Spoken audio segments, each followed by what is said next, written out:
radical. Fundamental principles of freedom, rational self-interest, and individual rights. This is the Yaron Brook Show. All right, everybody, welcome to Yaron Brook Show. Hope today there's sound. Hope you're all having a great Monday, great start of the week. Had a great day at work. I am in a hotel room, as you can see. I'm in Prague, in the Czech Republic. I was on a panel today on energy independence for Europe. It was an interesting panel, but we're not going to talk about that today because we got two other topics to talk about. The big news right now, huge news everywhere, is the fact that Elon Musk is buying Twitter. I think I don't know if it's a done deal. I don't think these things are completely ever done deals until the transaction actually happens. But it appears that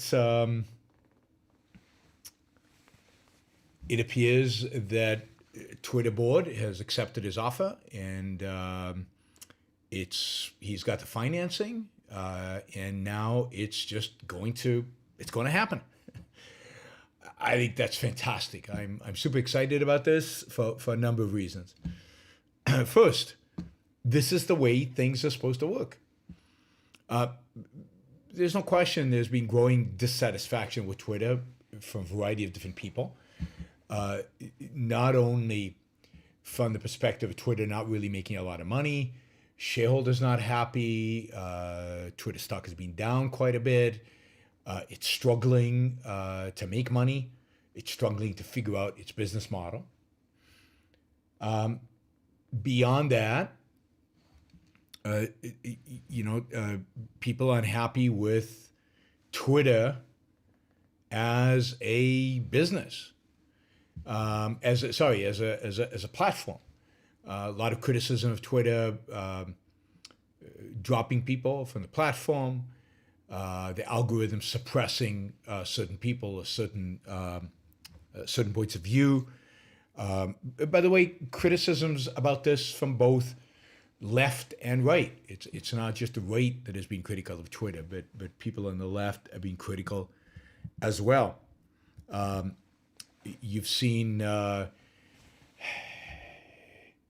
lot of a lot of people unhappy with what's going on at Twitter. And the CEO left.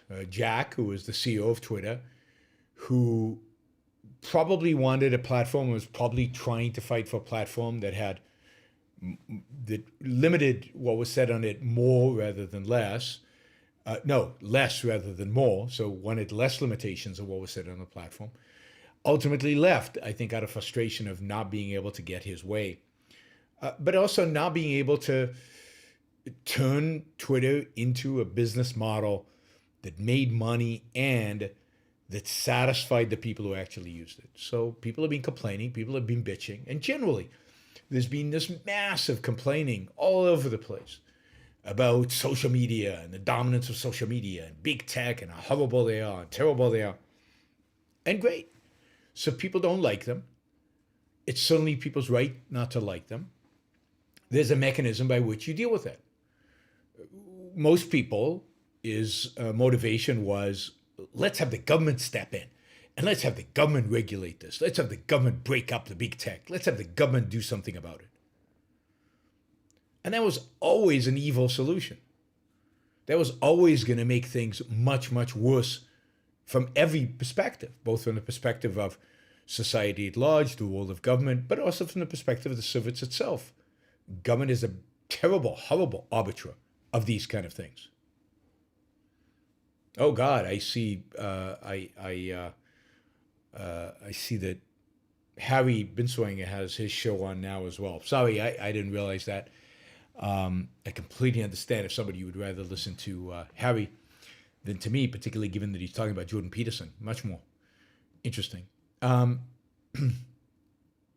don't think the problem of Twitter is that it's public. I don't think the problem is a pressure from public markets. I think the issue is I think the issue is the inherent difficulty in Twitter in figuring out what kind of moderating policy to have on the platform. And then the question of how to monetize that platform. That has always been a challenge. It's difficult. There's no easy answer to any of these things. The government stepping in would have been an unmitigated disaster. All these calls, often by free market advocates, oh, we got to do something about this. And the solution is not start your own platform. The solution is not competition. The solution is not a hostile takeover. The solution is government. How can government ever be the solution to these things? Rewriting Section 220. Who's going to rewrite Section 220? Politicians today? Our politicians today can only make things worse. There's no way they can make things better. So what makes me super happy, however this turns out, is the fact that here's a market solution to the problem. A solution not imposed by government, a solution not imposed by some people over other people, but a market solution. Somebody, Elon Musk, and the people who are willing to provide him with financing and a significant amount of the 40-something billion dollars that it's going to take him to buy Twitter is going to be external financing. Some people, Elon Musk and the people who are financing him, believe that they can make Twitter better and that they can make money off of Twitter. Now, Elon Musk, you might say, is not motivated that much by money, but his financiers are. So there's definitely the incentive, there's definitely the motivation to try to make money. This is how it's supposed to work. And for all the people who said, oh, they're too big, they have a monopoly, you can't compete against them. Well, here you go. Here's proof once again that the solution to problems, real or not, as the case may be, the solution is markets. Somebody coming in and saying, I don't think management's doing a good job. I think I could do a better job. Maybe you can, maybe you can't. We'll see. And stepping in and taking over, buying the company, $43 billion. And imagine a true free market. Imagine a true free market where there are more billionaires than there are now, when there's plenty of capital. Imagine people buying companies,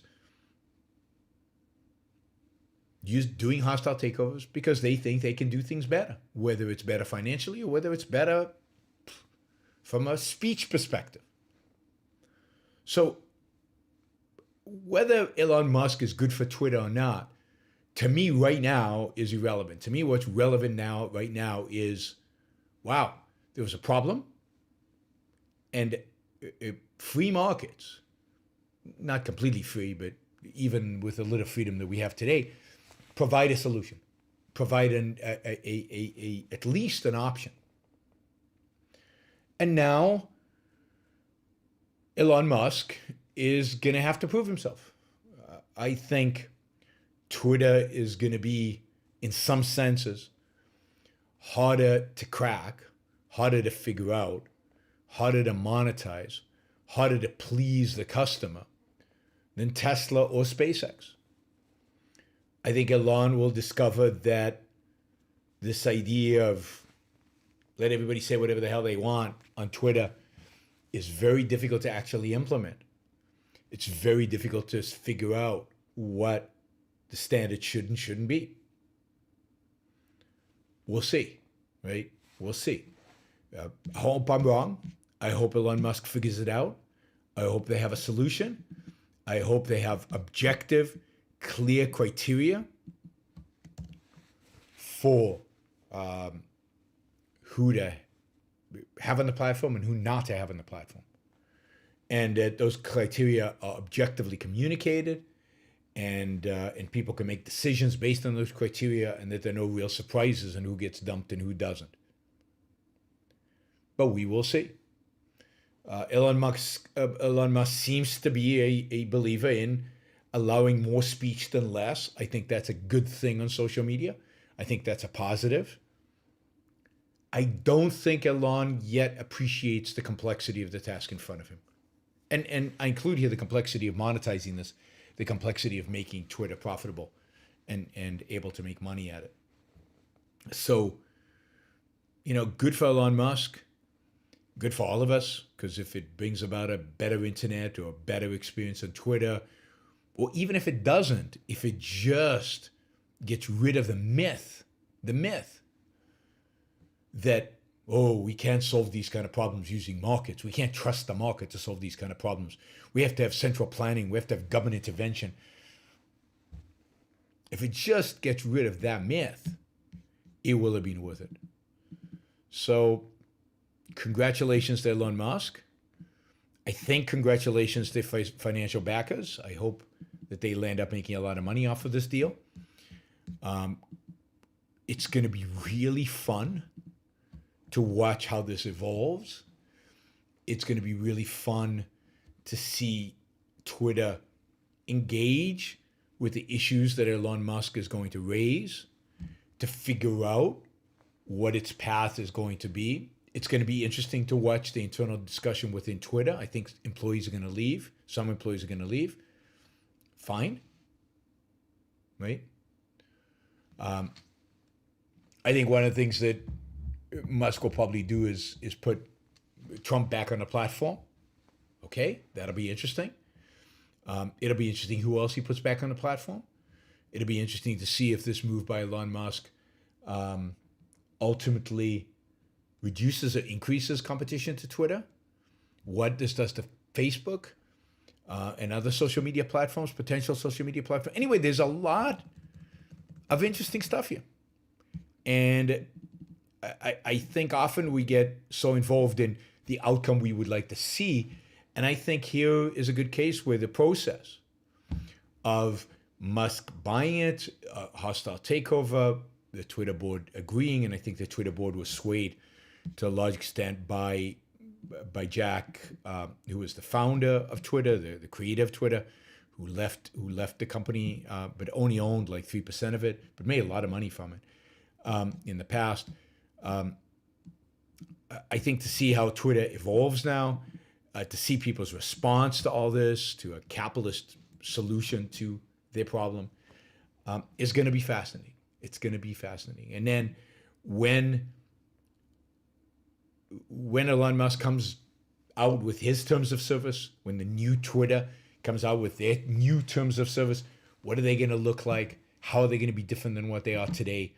Is he going to approach being more objective, or is he going to just replace his biases with some other biases?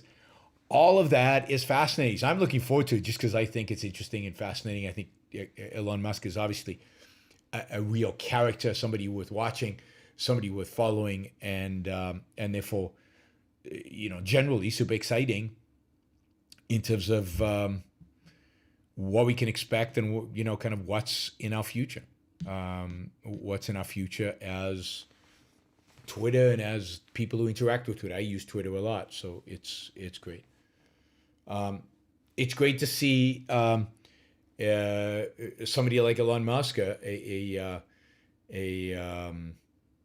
immigrant to the United States, being embraced by Americans in such a hearty way. Everything about this is, I think, ultimately good. And Elon Musk has proven himself to be a savvy, successful, very, very interesting businessman. And I'm sure what he will bring to Twitter is going to be interesting. It's going to be slow. It's going to take a while again. And I think it's going to be harder than what he expects. But yeah, I think this is fun. This is the freedom that we still have. This is partially an expression of that, So, yeah. All right. Let me see if there's any Elon Musk questions on the Super Chat. Remember, you can use the Super Chat to support the show. More importantly, you can support the show on a monthly basis, particularly those of you who don't watch live. The monthly supporters, the predictable, steady, every month support is hugely beneficial to the Yaron Brook Show. It makes it possible for me to do what I do. It makes it possible for me to travel around the world and to speak. Today, We had about 70 students that I spoke to about energy, about free markets. It was terrific. So I hope those of you who are not yet supporters of the Yaron Brook Show consider becoming supporters, making a monthly contribution. You can do it on yaronbrookshow.com/support. You can do it on Patreon. You can do it on a Subscribe Star. It's easy. You put in an amount. It takes it out every month automatically. You don't have to think about it again. Although you can always increase if you want to think about it. And of course, those of you listening live can use the Super Chat feature to support the show and to ask questions. So let's take a few questions. Great for Elon Musk. Jeff wrote this for $100. Great for Elon Musk. One little victory. The greatest act can be one little victory. A certain measure of righteousness, a certain amount of force, a certain degree of determination, daring on a different course. I take it those are words written by Neil Peart. So Jennifer's super excited right now. I'll read them to you again. One little victory. The greatest act can be one little victory. A certain measure of righteousness, a certain amount of force, a certain degree of determination, daring on a different course. So, cool. Jennifer says, Yaron, I saw Skylink in the sky Saturday night. How did you know it was Skylink? That's super cool. But how did you know it was Skylink? Anyway, a great text from Neil Peart from Rush. Michael Sanders says, why do you assume though all these Silicon Valley techie types are central planning philosopher kings? I know a lot of libertarian-minded tech people. I didn't assume all of them are. I just said there's a certain profile of Silicon Valley techie who is a philosopher king. How do I know that? Because I met some of them. So there are all kinds of Silicon Valley techie. I wasn't trying to generalize all of them, but there's a certain type of central planning philosopher king who is a techie, and I described that yesterday, but I was not suggesting that all of them are. Let's see. Boaz says, Elon Musk blocked Alex Epstein, who is right. Elon Musk is wrong about climate change. Elon Musk is wrong about energy. Elon Musk is not perfect. Elon Musk has a lot of flaws. I see, even when it comes to issues of free speech, even when it comes to some of his criticism of Twitter, I think he's wrong. So this is why I think it's interesting. He's got the money. He can now apply his ideas to Twitter, and let's see what happens. Will he block Alex Epstein from Twitter? I assume not, given his rhetoric, but we'll see. But Elon Musk is not the perfect man. He's certainly not ideologically perfect. He's dramatically flawed ideologically. But he has, in spite of that, the American spirit, which I described in the show I did about Elon Musk. He has that, I've got a problem with Twitter, I'll buy it. He's got that perspective of, there are no barriers. I'm just going to do it. I'm going to do what I think is right. And you're not going to stop me. And I don't care if people disagree. I am going to go out and get it done. And that you have to admire in the world in which we live. So Alex is right about energy and climate change. Elon is wrong. But that doesn't diminish. It diminishes a little bit. But it doesn't diminish the significance of Elon Musk and the significance of what he does and the significance of the attitude he expresses. Robert Naser, thank you for becoming a YBS fan, a member, I guess. You too can join. You can press the button join beneath and become a member. All right. I'll leave those questions for later. All right. So I'm sure we'll have a lot more to talk about Twitter over time. We'll have a lot more to talk about Elon Musk as his vision for Twitter becomes real, as he starts implementing.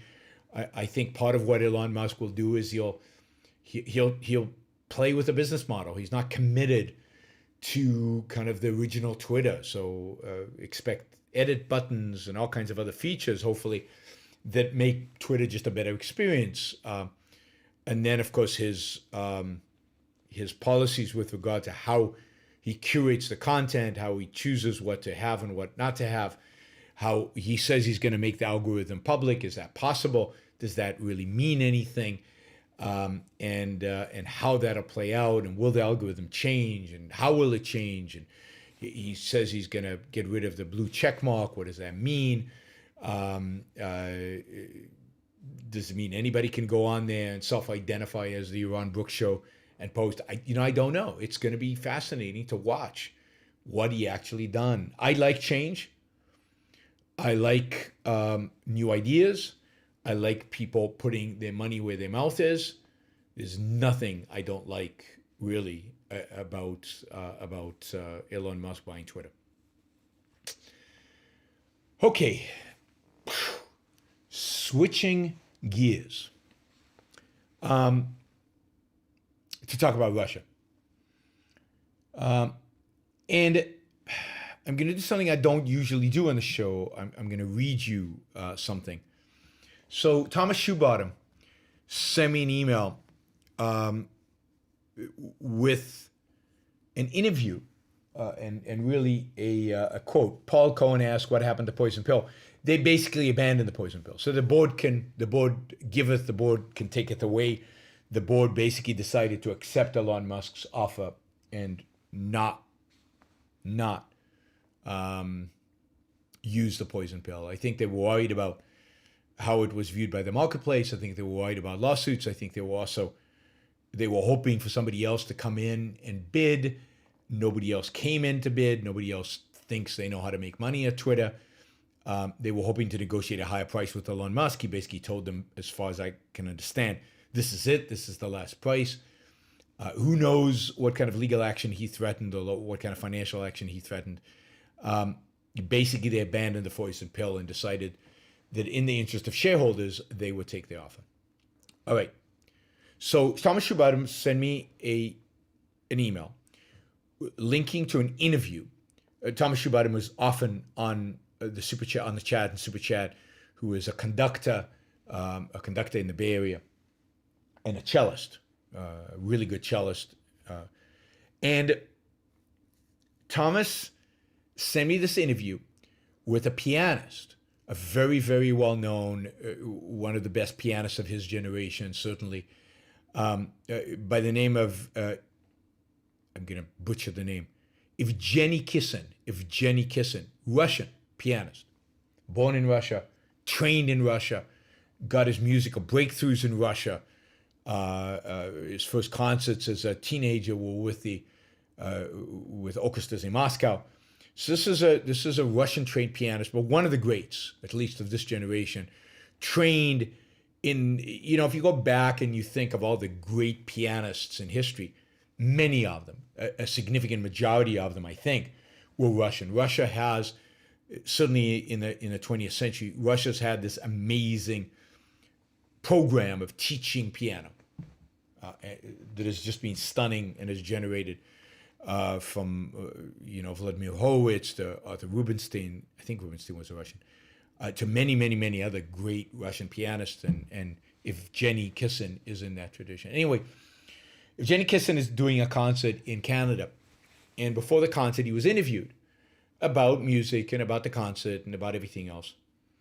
And as part of the interview, he was asked about Ukraine. One of the policies that this Canadian, I can't remember if it's Toronto or Vancouver, but one of the policies that this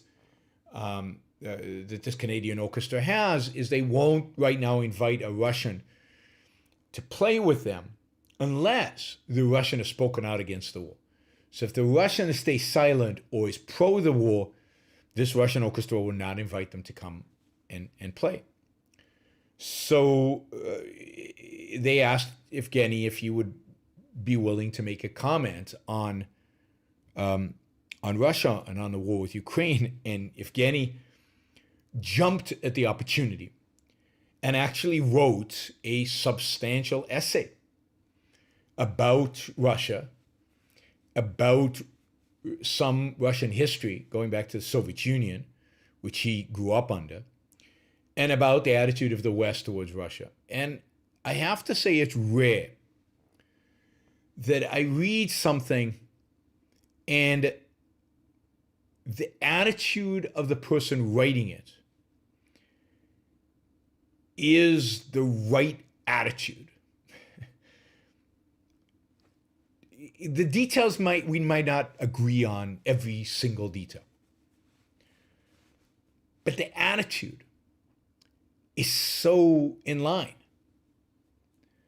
that I said, I got to read this to you guys and comment on it because it's so good. It's just so good. And again, it's not the philosophical aspect, although it's strong philosophically, I think. It's the sense of life attitude that he projects here. Evgeny became an Israeli citizen. I think he's got one other citizenship, and he lives today in Prague. So he's not in danger of Putin, hopefully, although Putin has murdered people outside of Russia. But he's not in Russia. He's probably not going to go back to Russia anytime soon, given what he wrote. But it truly is an extraordinary statement. I encourage you, I'll read it, but I encourage you to go and find it and read it for yourself because of how powerful it is. And let me, before I finish this, let me just say, I was at a concert last night in London, and the violinist was Ukrainian, also lives in Israel, Israeli citizen, travels the world and plays the violin. Gave an extraordinary performance. I don't think the orchestra was very good, with the Philharmonic Orchestra in London, but he was very good, I thought. Of Brahms' violin concerto, a concerto I highly recommend to all of you. But afterwards, he was, he gave an encore. He was called back on stage and gave an encore. And he played this beautiful, very, very, very sad piece by some Ukrainian composer. I don't know who it was, and I was not familiar with the piece. It was a piece new to me, but very sad, very moving, very touching. And he said something about Ukraine and about the war. So musicians standing up against this war, against Russian aggression, good thing. Thumbs up. So let me read it to you. Now it's long, so be patient with me. And it starts off with some discussion of something out of Alexander Solzhenitsyn, out of Solzhenitsyn's novel. Really, it's a quote from Solzhenitsyn's novel, so it's a quote within a quote. I think the Solzhenitsyn novel brings out something very important that I think is also worth you thinking about me commenting on. So I'm going to read the whole thing. Again, it's Evgeny Kissin. It was published recently. You can probably find it online and you can read along. But hopefully you have the patience for this. I think it's worth it. Just to see that there are people out there, Russians out there, people raised in Russia who get it, who not just get Russia, but get the West, get the corruption of the West, get the decadence of the West, get the weakness of the West. And I titled this episode, Russia, the Monster the West Created, because that's exactly what he describes. He describes how the West created the monster we have today. And he goes further back than I did. So kudos to Evgeny. But we will start with a quote from Alexander Solzhenitsyn. So this is Evgeny Kissin in his essay. I'll start with a quote from Alexander Solzhenitsyn's novel. And if you haven't read Solzhenitsyn, I don't know if you have the patience, but I read him in the 70s, and it was very powerful stuff, particularly super anti-communism, anti-Soviet Union stuff. He's a bit of a mystic, and certainly more conservative than free market, it turned out. But his novels depicting life in the Soviet Union are very powerful. Anyway, this is a quote from the novel In the First Circle. The end of the chapter called Spiridon's Criteria, and I'm butchering the name, so I apologize for that. The story of the novel takes place in so-called Sharashka, a special place in the outskirts of Moscow, where technically qualified political prisoners, this is under the Soviets, were working on various projects for the government in Stalin's time, and where Solzhenitsyn himself spent a few years.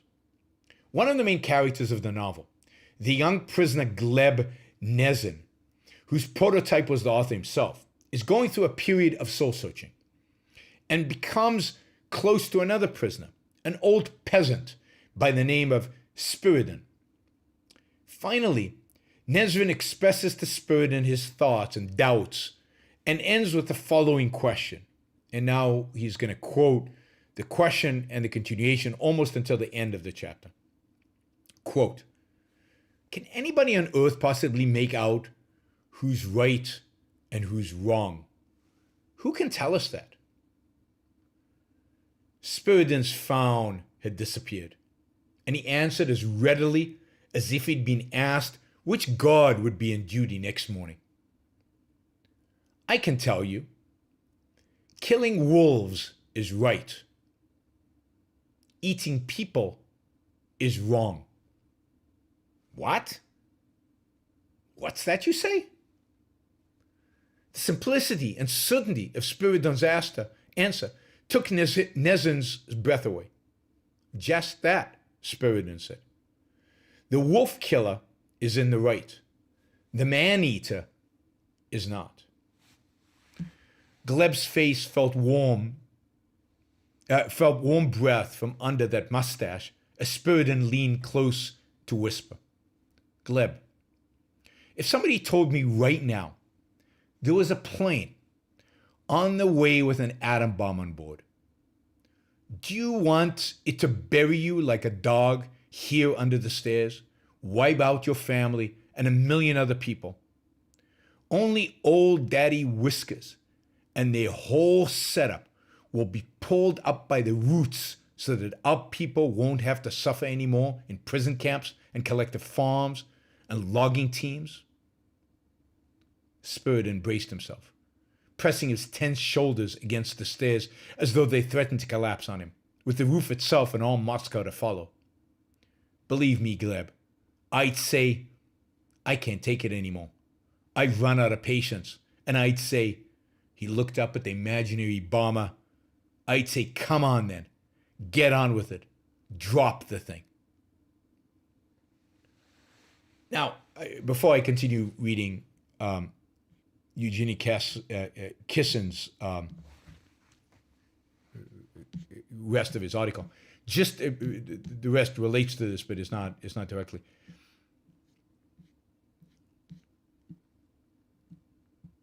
What is he saying here?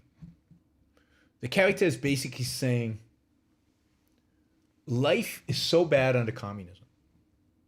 These camps, the lack of freedom, what our families have to go through, that I'm willing to die. I want somebody to drop an atom bomb on Moscow so that it ends. So that at least people outside of Moscow and future generations can live under freedom.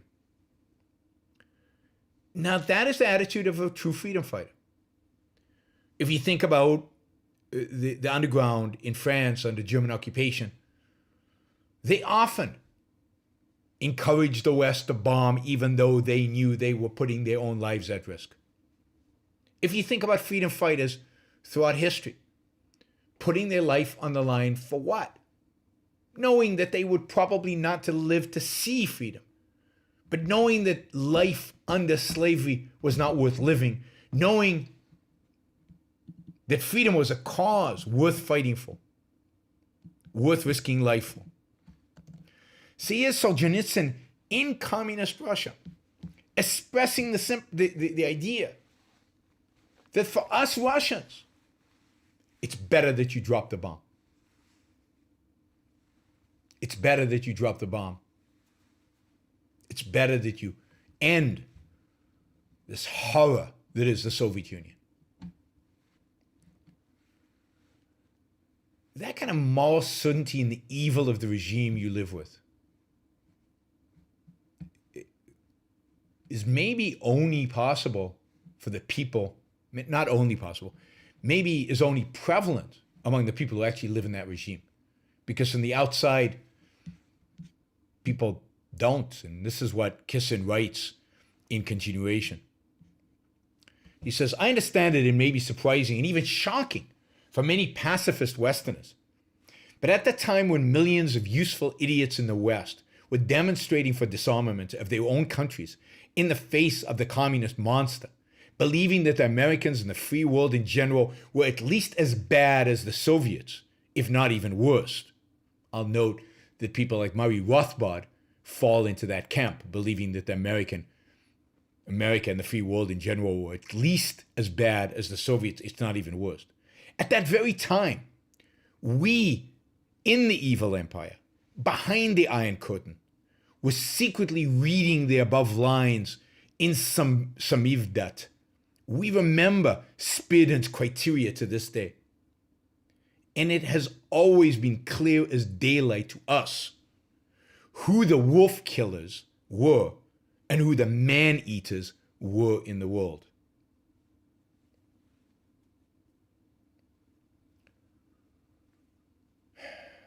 Not so long ago, I learned, this is Kissin, that Winston Churchill, after the victory of the Nazi Germany, wanted to do exactly what Solzhenitsyn and other prisoners of the Gulag were dreaming of at that time, to drop an atomic bomb on Moscow and Kiev and to invade the USSR in order to liberate 200 million of its people and save the world from the Red Threat. But everybody else, the other Western leaders, as well as Churchill's own military, were against it. As a result, more than 100 million people were killed, not only in the Soviet Union and other communist countries, but also in the rest of the world because, as we now know, the Kremlin bandits during dozens of years were supporting terrorism on the entire planet, even in Africa and South America. Here's a Russian. I'll put side comments once in a while.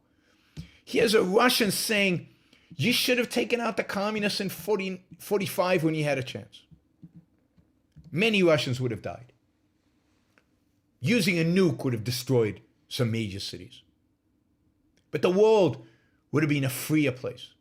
Fewer people would have died ultimately. I mean, think about the courage to write that. The courage to write that today. The courage to express such a view. And the courage that we see so little of in the West today. Of calling communism the evil empire, calling communism responsible for over 100 million deaths. This is a Russian writing and expressing these ideas when so many of us, so many people in the West, ooh, communism, that noble ideal.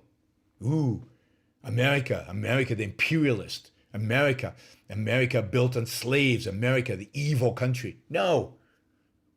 With all its flaws, with all its problems, with all its challenges, America is a shining beacon of goodness as compared to a country like the Soviet Union. Kissin understands that. We do not. And sadly, many of our libertarian friends, in quotes, certainly don't. That's why many of them are supporting Russia right now. Kissin goes on. Later, if the West had not pursued the disgraceful and suicidal policy of détente, the evil empire would have collapsed much earlier, and millions of human lives all over the world would have been saved. I don't know. I have a feeling, and maybe somebody can get to Kissin and ask him, but I have a feeling that Kissin is reading Ayn Rand, because that's exactly what Ayn Rand said. That Soviet Union would have collapsed if not for détente, if not for the compromising West, for the weak West, for the negotiating West. We started sending wheat to the Russians during the 1960s and 70s. Let them starve. Let them suffer the consequences of their own actions. Maybe the regime would have fallen a decade or two earlier. I agree completely with Kissin that it would have. Ayn Rand agreed with Kissin that it would have. I mean, he agrees with her because she wrote it much before he did. Ayn Rand always thought that we had nothing to fear from communism because it would implode, it would self-destruct, it would go away. It was a failure, and it would never be successful. And she was absolutely right.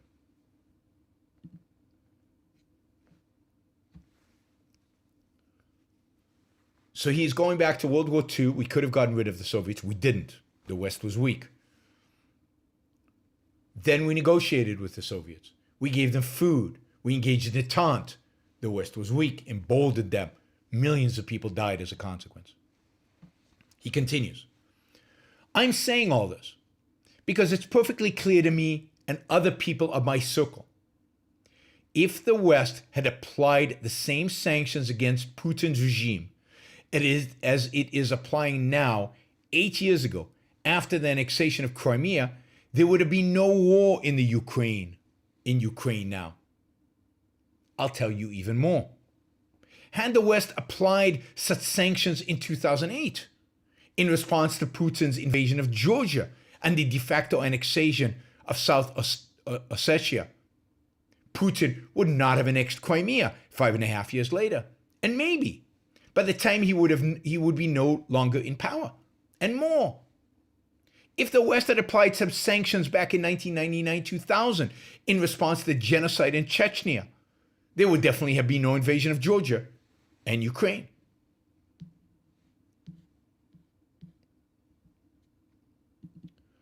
So note that what he understands, Kissin understands, and what almost nobody else understands, is the extent to which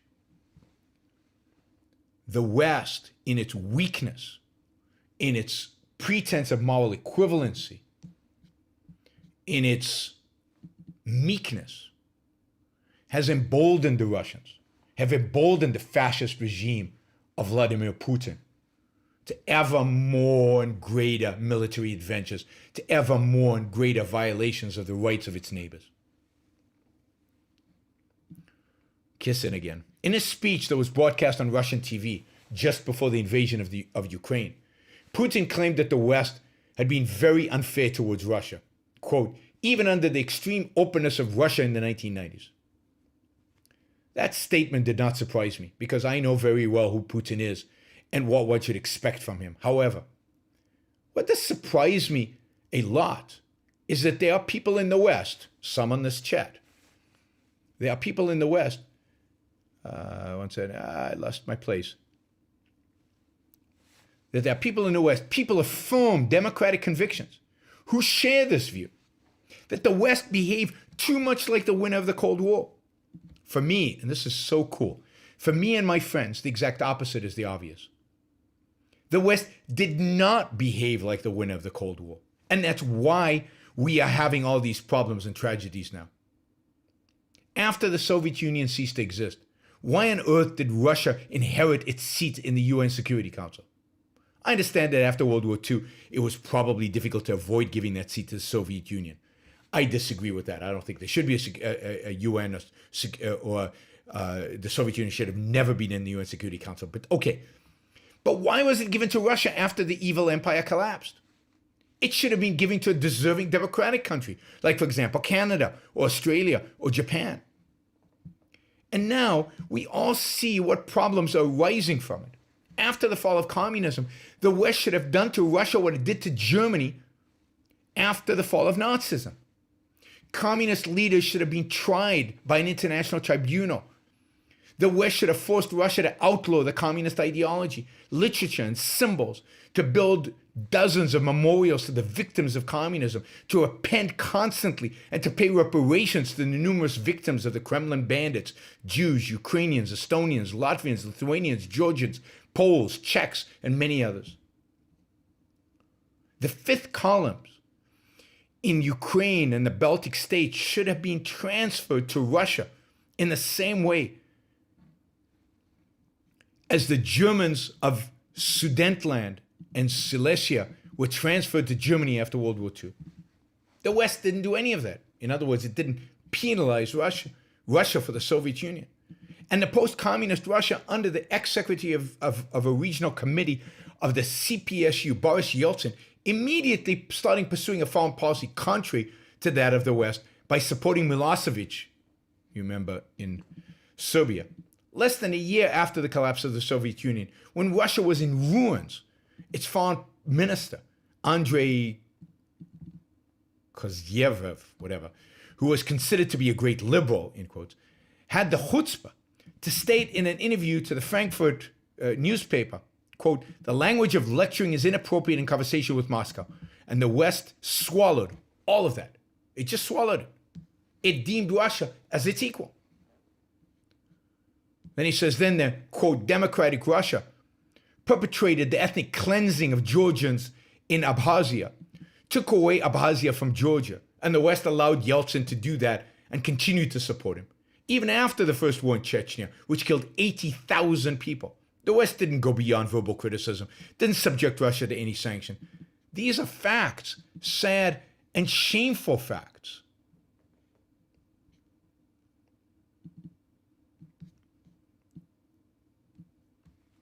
How come that the experience with Hitler almost a century ago has still not taught Western politicians that dictators and murderers should never be appeased?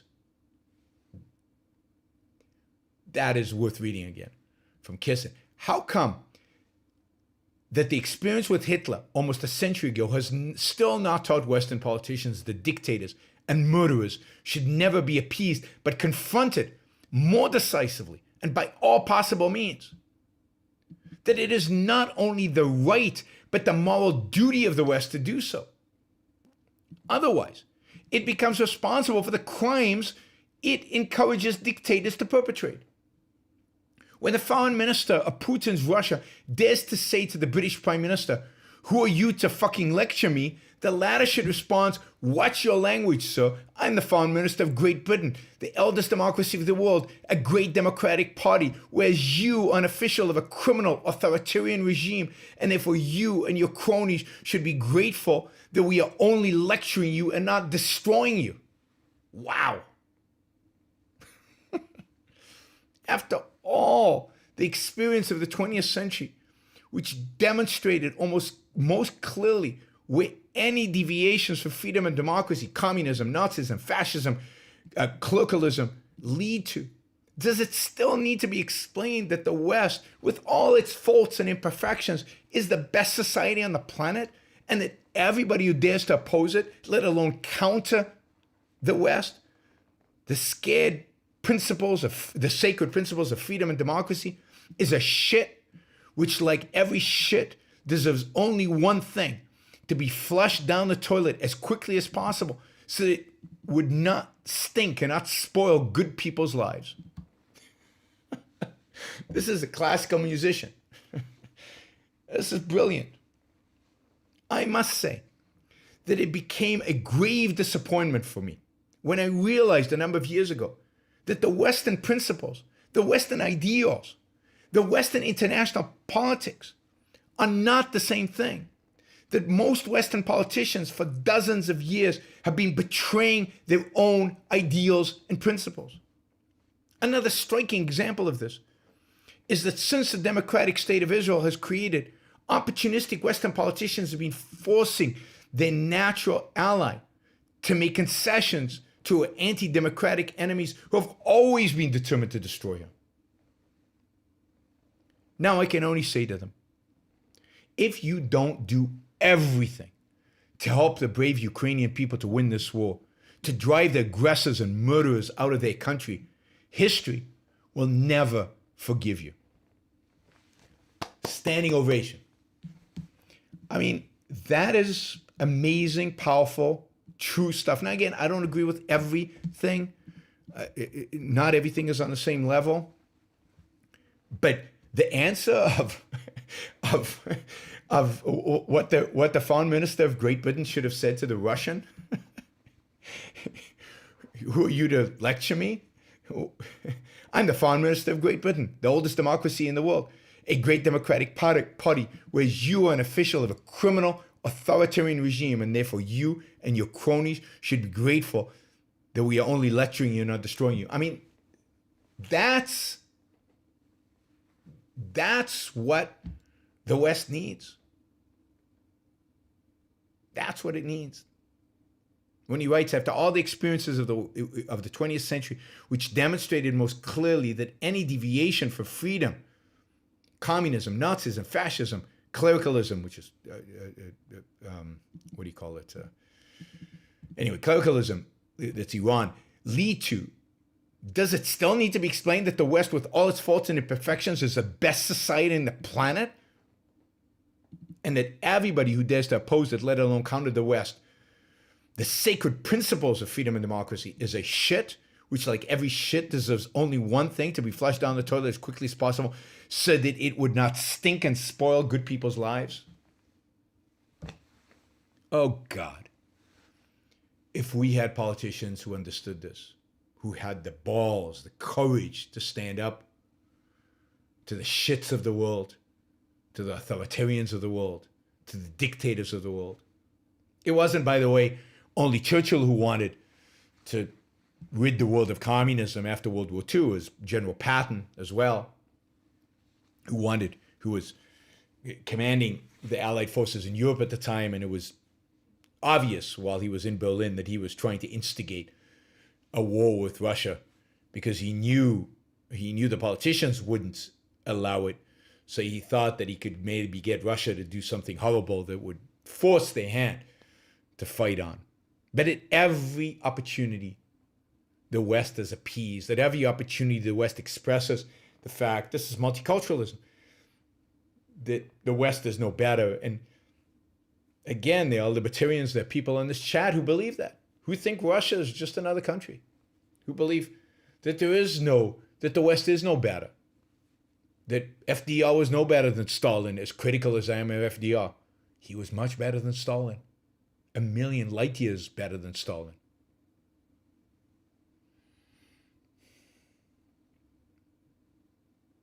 Soviet Union was not instrumental in beating the Nazis, and the Soviet Union was as bad as the Nazis. The Soviet Union was not a threat to the United States at that point. Why would you have an iota, a drop of sympathy towards the Soviet Union? Well, the United States isn't as great as it once was, but it's greater than anybody else still on the planet. Why any sympathy to Russia? Why any sympathy to the Soviet Union? Soviet Union was Nazis. Putin's Russia is a Nazi regime. Maybe not Nazis, but fascists.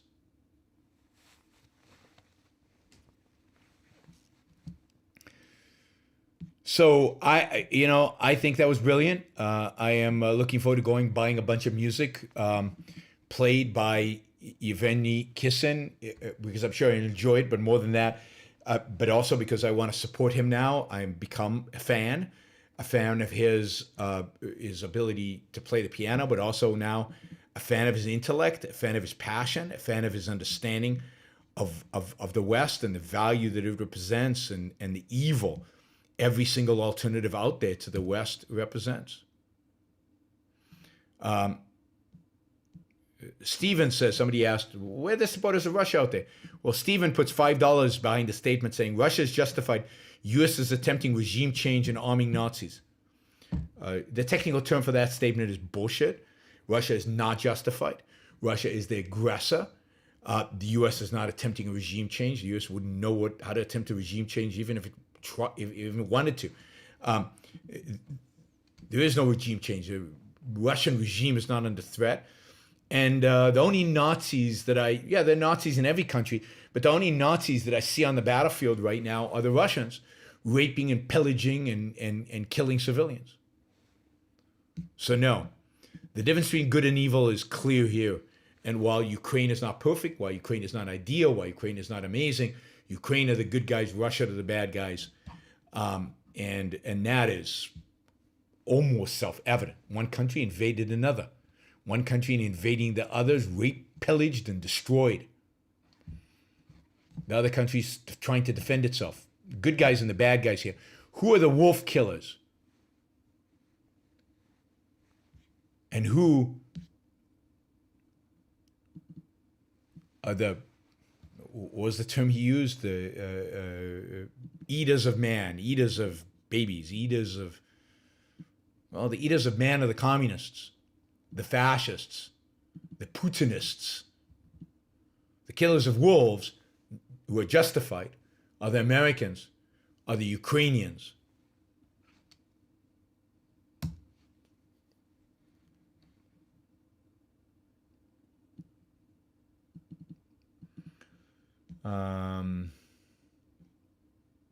All right.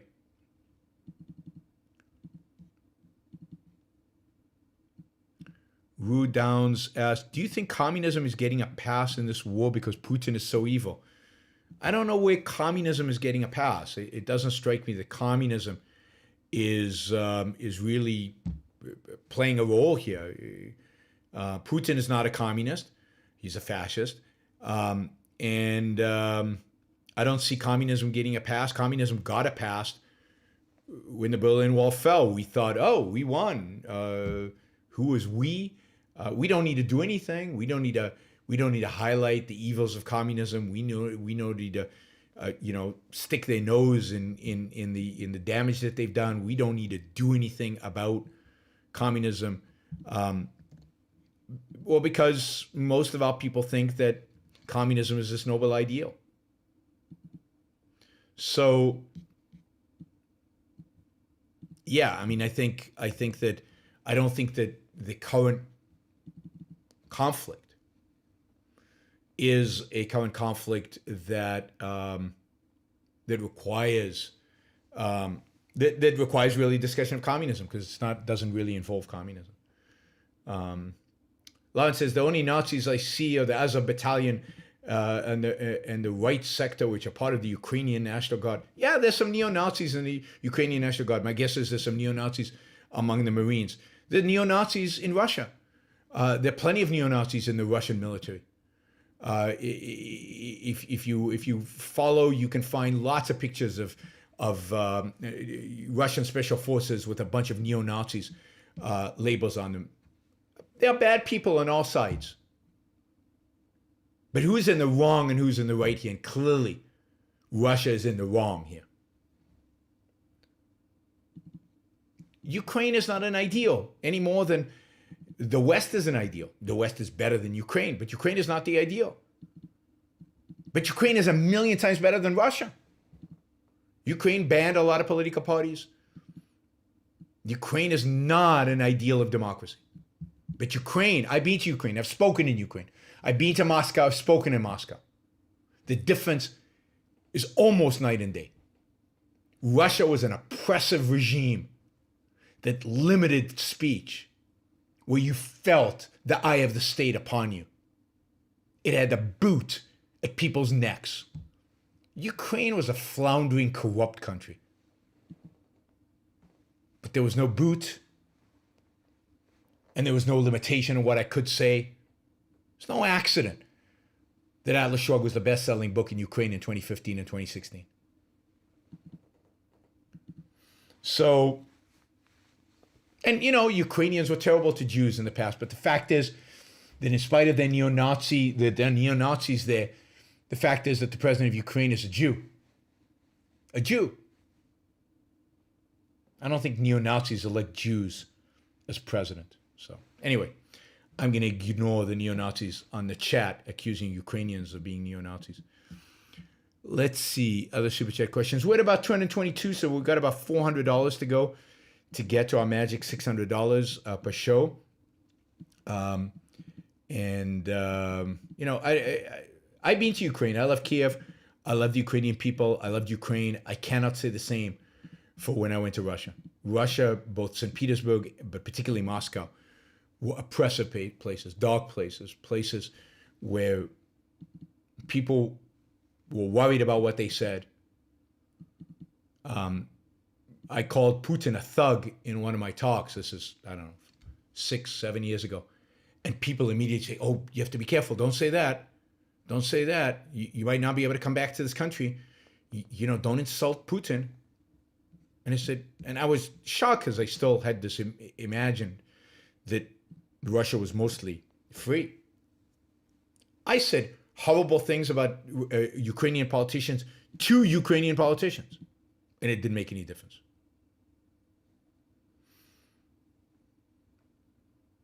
So look, there's no question who the good guys and who the bad guys are here.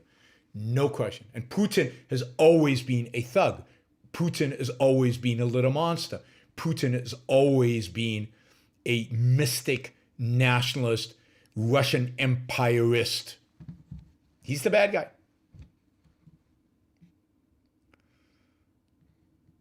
All right. Oh, wow, this is great. Hunter writes, I first started listening to you while I was deployed supporting the Afghan withdrawal. I Afghanistan withdrawal. So this is recently. My favorite speech of yours is The Morality of War. It was great to hear an unapologetic pro-American voice at that time. Thank you, Hunter. That's my most controversial speech. I am banned by some people on the internet. Stephen13 says, I'm more of a nationalist. I have much more respect for tankies than liberals. I don't know what tankies means. Yeah, I get that you're a nationalist. That's why you're supporting Putin. I'm not a nationalist. I'm an anti-nationalist. I see nationalists as the enemy together with the left, and liberals, at least in the classical liberal sense, as allies. Nationalism is destructive. Nationalism is anti-individualism. Nationalism is anti-capitalism. Nationalism is anti-everything I believe in. Nationalism is not patriotism. And if you ask Hunter about my talk about the morality of war, I was unabashedly patriotic without being nationalistic.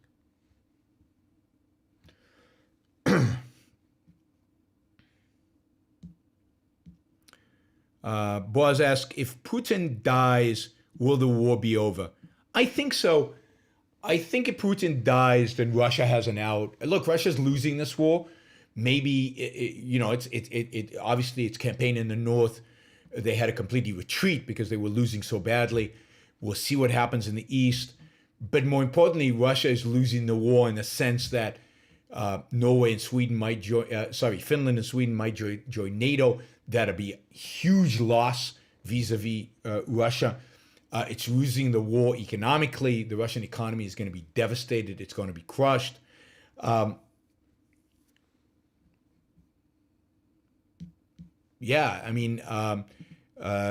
has lost this war, even if it gains some ground.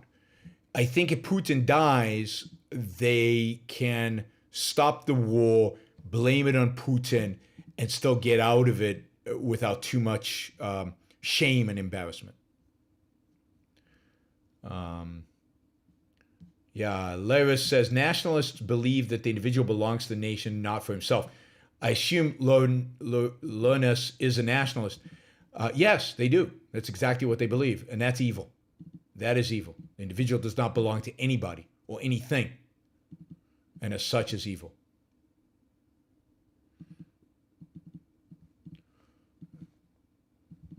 So I am anti-nationalist, and and I think it's anti-freedom. It's anti-freedom movement. Andrew asks, let me just see if there are other questions around this. Okay, what about 8 years of Ukrainian shelling and killing 14,000 Russian speakers? And they did this why? Ukraine started it? Really? You guys get a fax from the Kremlin every day with talking points about what you should say? You buy into the propaganda fully? Really?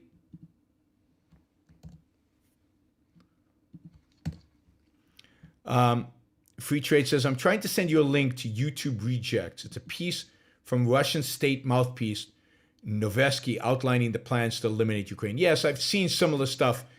If you watch Russian television, it is horrific. They're genocidal. They are blindly nationalistic. They truly believe Russian people are special. Putin believes it. Russia is special. They have their own destiny. They have a destiny in history. They were great once. Russia's never been great. Russia's always been the sewage. Russia as a state, as an empire, as a country, has produced great novelists, a few, and great musicians. But other than that, has produced nothing. Has no achievements. It's a mystical, collectivist, dark, pessimistic, anti-human culture. And always has been. Ayn Rand wrote about this long ago when she described Russian culture, essentially. This idea that there was once a great Russia is complete nonsense. When? What made Catherine the Great great was that she tried and did not succeed in making Russia more like the West. Peter the Great, this great westernizing, czar of Russia, built this magnificent city, St. Petersburg. How did he build it? It was built in the swamps. How did he build it? By basically sacrificing hundreds of thousands of people who died in the building of the city because he had a dream and he was the Tsar.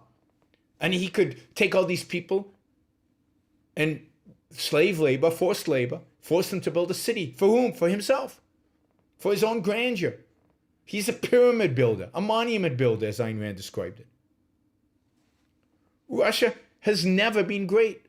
There's nothing to be patriotic about Russia. There's nothing to celebrate about Russia, except, I guess, Dostoevsky, Tolstoy, other great authors, and great composers and great musicians.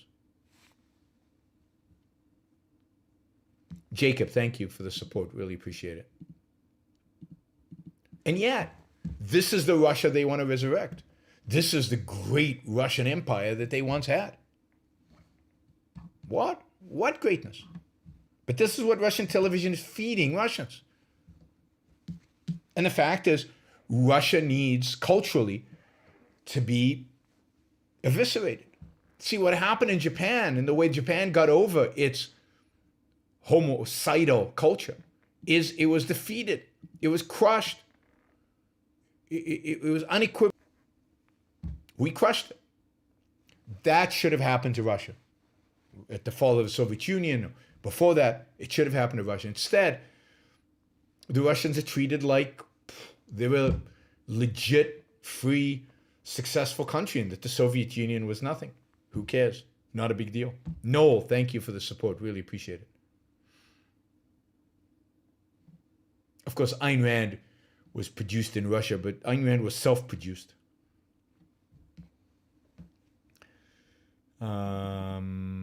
All right, let's see.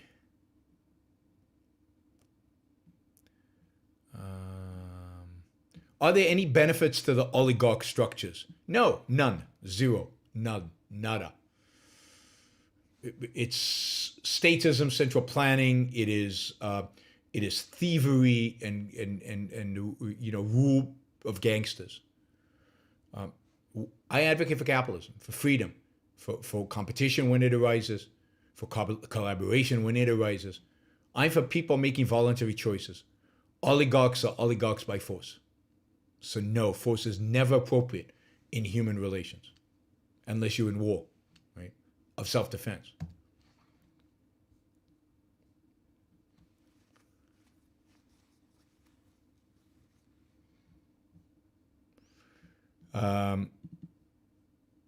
Let's see.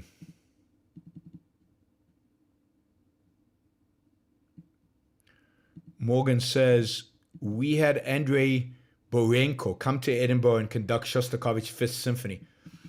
He had canceled his Russian performances and is touring Europe. Good for him, although, Shostakovich is a problematic character. Not one of my favorite composers anyway, but problematic. He says the performance was incredible. All the money went to Ukraine too. Good for him. Good for him. Shostakovich is problematic because he wrote under the Soviets. And he had to appease the Soviets. So his symphonies are appeasing, and they have elements of, if you can do this in music, Soviet propaganda. The symphony that was played yesterday, I didn't stay to watch it, didn't stay to listen to it, was his Leningrad Symphony. I think it's 7. I wish. So I don't think the Soviets played an important role in winning World War II. I don't think the Soviets would have played any role in winning World War II if not for the United States providing them with weapons. I think it is a rewriting of history to make out the Soviets as the heroes of World War II, as the liberator of the Soviet Union. Patton could have reached much of Eastern Europe before the Soviets did, and it's only the political deal that Eisenhower made. The fact is, without American support, the Soviet Union would have been a stalemate with the Nazis, which would not have been a bad idea. Ayn Rand was very, very, very against the U.S. aid to the Soviet Union. All right, we're still way behind our goals, guys. I don't know if there's anybody out there who's willing to put $300 so we can meet our goal for today, but we're at about $300 short of $600 goal. Suddenly, a bunch of people left. What did I say? Like 60 people, 50 people suddenly left. That's weird. All right, don't forget to like the show before you leave, if you're going to leave. All right. All right. Andrew, $20, ask, what do you think of the policy of some college administrators that allow protests of speech, allowable protests of speech, include causing noise that make a speech hard or impossible to hear? If irrational, do you also view it as cowardice? Yeah, like all objections to free speech, it's cowardice. And it's absolutely irrational. It's absolutely wrong.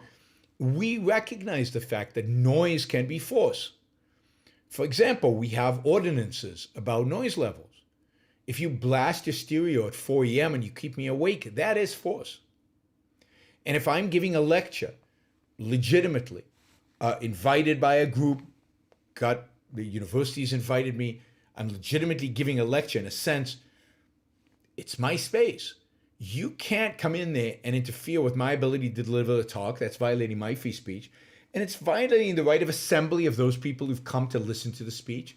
It's violating, it's denying them the benefit of all the hard work that they have done. That is force, banging on the doors they did to me in Bristol, and playing loud music and making noises and all that is a violation of my free speech, and the police should forcibly remove people like that. And I think it's absolute cowardice of universities when they don't do that.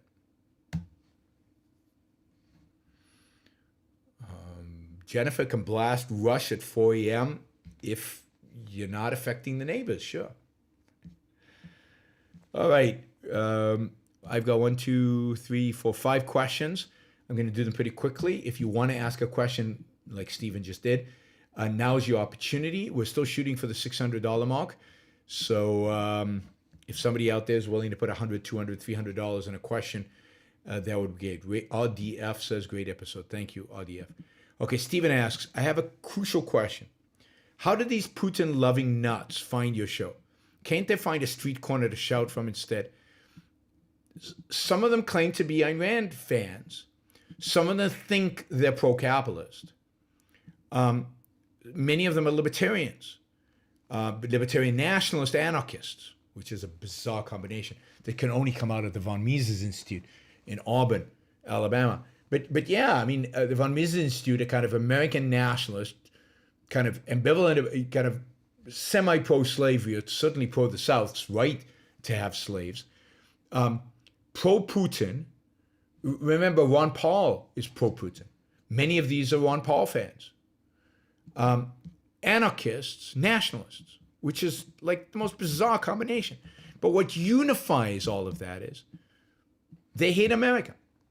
They hate any semi-good country, any semi-good government, because semi-good proves that maybe human life can still flourish and be successful without anarchy.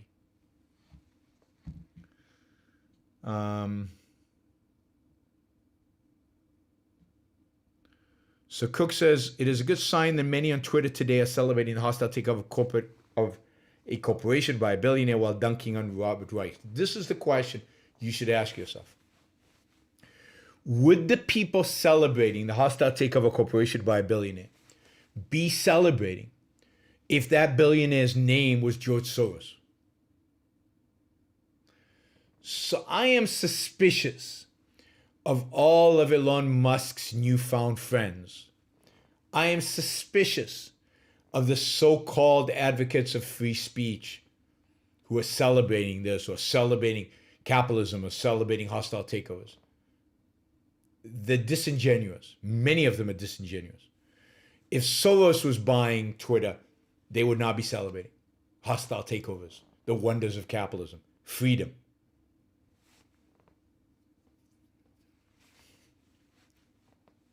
Yeah, Trump sent weapons to Ukraine only after, by the way, Congress sent weapons to Ukraine. Trump didn't want them sent until the Ukrainians gave him dirt on Biden. That's the quality of the president of the United States that Trump was, right? Congress pushed for weapons to Ukraine, not the Trump administration. Congress did. Trump agreed because he thought he could use that as leverage to get Ukraine to give him dirt on Biden. That's the quality of the gangster you put in the White House. Bree says you should email Elon Musk and ask for a board seat on the new Twitter. That would be cool. I'd take it. I think it would be a real challenge to figure out what the new Twitter should do. I don't think it's simple. I know all the people think, oh, it's easy to fix Twitter. I think it's really hard. But that would be a greedy, cool, and fun challenge. I don't think Elon Musk. Eddie asks, what is your opinion of the new EU regulation, so-called landmark big tech regulation, the Digital Services Act? See you in Bratislava. Yeah, I'll see you in Bratislava, not tomorrow, the day after tomorrow, on Wednesday. I'm taking the train to Bratislava tomorrow. You know, I'm not a fan of the new regulation. It is a disaster. It is targeted at trying to break up big tech, at regulating big tech, at basically telling big tech what they can and cannot do. Do you know that they're outlawing the Apple connector to the iPhone? All phones in the world are going to have USB-C. Oops, am I cutting out in and out? Well, anyway, this is the best I have. Sorry, guys. So I think it's a disaster. I haven't dug into it in great depth, but the little I've seen, it has been awful. It's a massive new regulatory bill that's going to be horrific, regulating the most productive sector in our economy, the tech sector. Michael asks, what is the best sushi restaurant you've ever been to? Did you drop over $1,000? I mean, I don't think I dropped over $1,000, but I dropped several $100s. Depends what you define as sushi. Pure sushi, the best was in the fish market in Tokyo, near the fish market, at a restaurant near the fish market. It was amazing. So the best sushi I've had is in Tokyo, and I did not drop over $1,000. The best Japanese food was the last trip I took to Tokyo.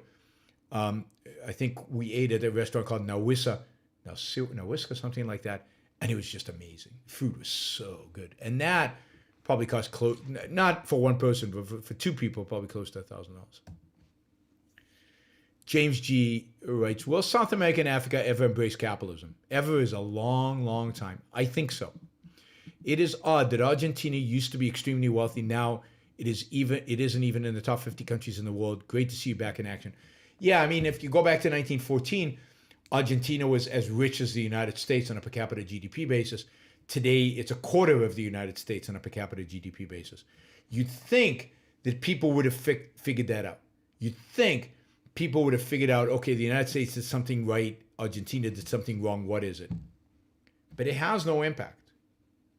It would have no impact. James G, did the West create free speech and censorship? The concept of free speech is a Western creation. It's basically an intellectual achievement of the Enlightenment. I think there's elements of it in Greece, but really as articulated at free speech, free thought, the freedom to communicate, the freedom to write, the freedom of ideas, the freedom of religion. All of those are achievement of the Enlightenment. So they are definitely achievements of Western civilization, what I call Western civilization, which is the civilization of the Enlightenment, of the Renaissance and the Enlightenment.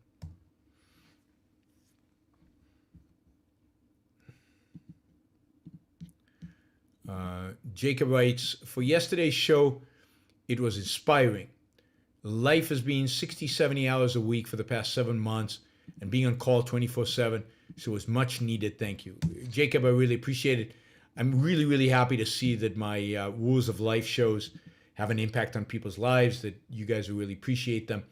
They contribute something to the world. So thank you again to all of you for indulging me, listening to those shows and letting them have an impact on you. All right. We did not make $600 today. Sometimes we don't make it. I don't know if we didn't get any of our whales today to be part of the Super Chat, but I appreciate everybody participating in the Super Chat. Thank you. If you still want to support the show, you can do so on a monthly basis.